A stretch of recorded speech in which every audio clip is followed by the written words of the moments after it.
Poursuite du dépouillement des bulletins de vote à travers les gouvernorats sous la supervision des sous-commissions électorales.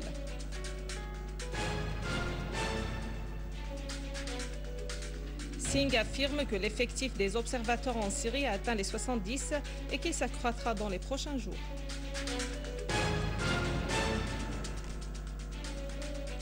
L'armée libanaise met en échec une nouvelle tentative de trafic d'armes vers la Syrie.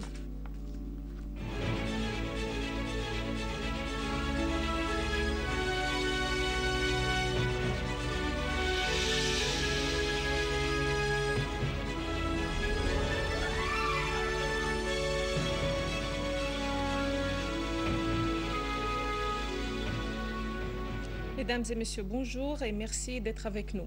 Le dépouillement des bulletins de vote des législatives se poursuit dans les différents gouvernorats sous la supervision des comités électoraux depuis la fin du scrutin à 22 h la nuit dernière. Ce sont les premières élections législatives en Syrie régies par la nouvelle constitution du pays. Les centres électoraux dans toutes les régions syriennes ont connu une bonne participation des électeurs, bien conscients de leur droit démocratique à choisir leurs représentants à l'Assemblée du peuple.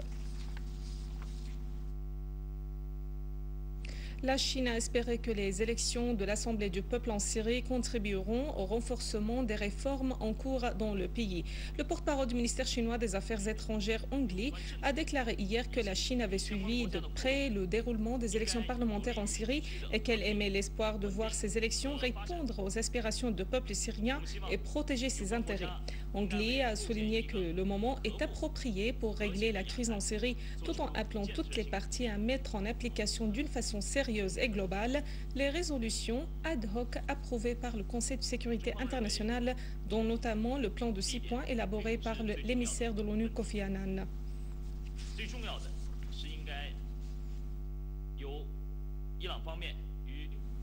Le porte-parole du ministère iranien des Affaires étrangères, Rami Mahmanparast, a affirmé que tous les États de la région sont appelés à assurer les meilleures conditions pour résoudre la crise en Syrie. Mahmanparast a estimé que les tentatives visant à déstabiliser la Syrie auront des répercussions néfastes sur les autres pays de la région, tout en soulignant la position stratégique et le rôle clé de la Syrie dans la région du Moyen-Orient.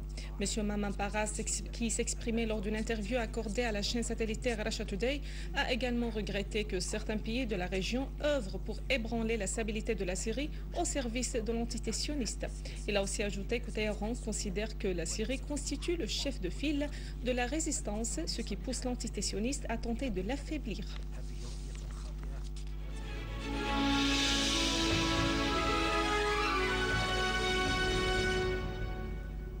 Le porte-parole de la mission d'observateur des Nations Unies en Syrie, Niraj Singh, a fait des déclarations à la presse devant le siège de l'UNRWA à Damas, dans lesquelles il a affirmé que le nombre d'observateurs se trouvant actuellement en Syrie a atteint 70 et que ce nombre augmentera de façon considérable lors des prochains jours. M. Singh a également indiqué que 9 observateurs onusiens, dont 8 sont militaires, se trouvent actuellement dans le gouvernorat de Homs. 4 autres observateurs militaires se trouvent à Daraa, à Hama et à Idlib, a encore précisé M. Singh. Il a réitéré son appel à toutes les parties belligérantes pour qu'elles cessent les violences, tout en précisant que les membres de la mission d'observateurs se rendent dans les quartiers, les localités, les villes et les villages syriens et qui sont en contact avec la population pour comprendre ce qui se passe réellement sur le terrain avant d'envoyer à l'ONU des rapports quotidiens crédibles sur les événements.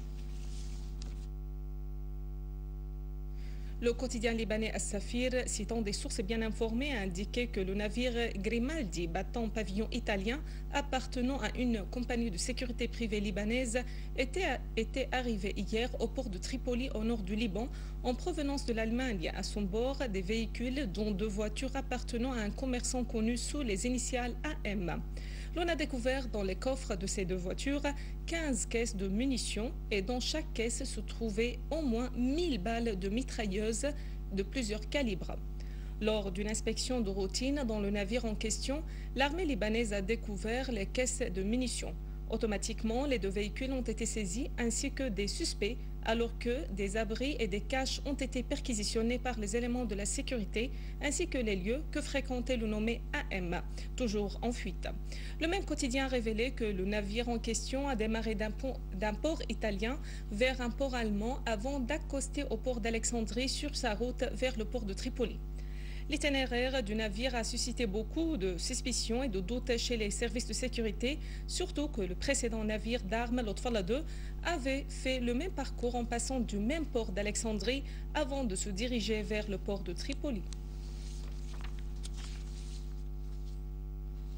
La chaîne libanaise de télévision Al-Manar a indiqué hier soir que les services de renseignement de l'armée libanaise avaient saisi au port de Tripoli, au nord du Liban, de grandes quantités d'armes destinées à être introduites en Syrie par la voie de contrebande.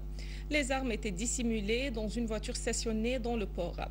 Citées par la chaîne Al-Manar, des sources de forces de sécurité libanaises ont affirmé que des parties libanaises sont impliquées dans ce trafic d'armes. De nouvelles séquences ont été filmées sur le navire transportant des armes. L'Otfala 2 montre des quantités considérables d'armes et de munitions sophistiquées embarquées sur le navire pour être acheminées vers les maquis des terroristes opérant sur le sol syrien. Ces armes et munitions ne sont pas de simples armes traditionnelles, puisque l'origine des pays les ont envoyées prouve à quel point ce matériel militaire et d'espionnage est de technologie de pointe pour semer le chaos en Syrie. Selon ces mêmes séquences filmées à l'intérieur et à l'extérieur du navire, des quantités énormes d'armes et de matériel militaire, environ 50 tonnes, révèlent l'implication des milieux hostiles à la Syrie, à son peuple et à sa position dans la région.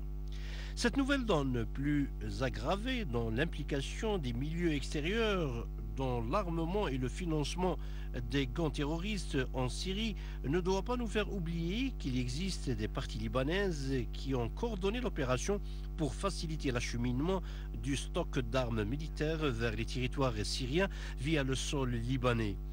Les premiers éléments de l'enquête sur cette affaire rocambolesque et retentissante prouvent que les parties extérieures qui ont initié, financé, approvisionné et supervisé cette expédition disposent de grandes expériences sur l'armement et le matériel d'espionnage sophistiqué, avec l'apport de certaines monarchies du Golfe qui se sont associées avec les services et les moyens logistiques de l'OTAN. D'après le ministre libanais des Affaires et du Développement administratif Mohamed Fnaish, la question du navire d'armes intercepté et saisi dans les eaux territoriales libanaises a une relation directe avec les politiques régionales et internationales, soulignant que le volume et les quantités d'armes saisies dans le navire donnent l'idée que les commanditaires ne sont pas de simples commerçants d'armes, ce qui signifie que cette opération fait partie d'une politique régionale et internationale pour faire basculer la Syrie dans les affres d'une guerre sanglante et sans merci. Les développements et les soubresauts de cette affaire doivent être l'objet d'une enquête judiciaire saisie par le premier procureur de la justice militaire au Liban, Riyad Abourida, qui a déjà commencé ses interrogatoires avec les personnes arrêtées, alors que d'autres personnes impliquées dans cette affaire doivent être convoquées et interrogées sur leur possible corrélation dans cette affaire. À Moscou, la Douma russe vient d'approuver à la majorité absolue la nomination de l'ex-président Dmitry Medvedev au poste de Premier ministre. Dans notre dossier local, le Conseil des ministres a approuvé au cours de sa séance hebdomadaire tenue aujourd'hui sous la présidence du président du Conseil, Adel Safar, le projet de loi relative à la Cour suprême constitutionnelle et à l'abrogation de toutes les dispositions incompatibles avec ce projet de loi. Et dans le but de soutenir le secteur de l'industrie et d'augmenter sa capacité compétitive, le Conseil des ministres a approuvé un projet de loi stipulant la mise en place d'un centre technique syrien pour textile qui dépendra du ministre de l'Industrie. Le Conseil a également approuvé le projet de loi relatif à la création de registres touristiques au ministère du Tourisme et ses branches dans les gouvernorats. Notons que cette loi vise à déclarer les agences de tourisme, les ateliers d'artisanat, les installations touristiques et les centres de formation touristique et hôtelière.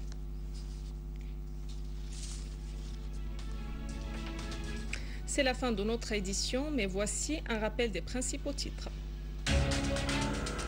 Poursuite de dépouillement des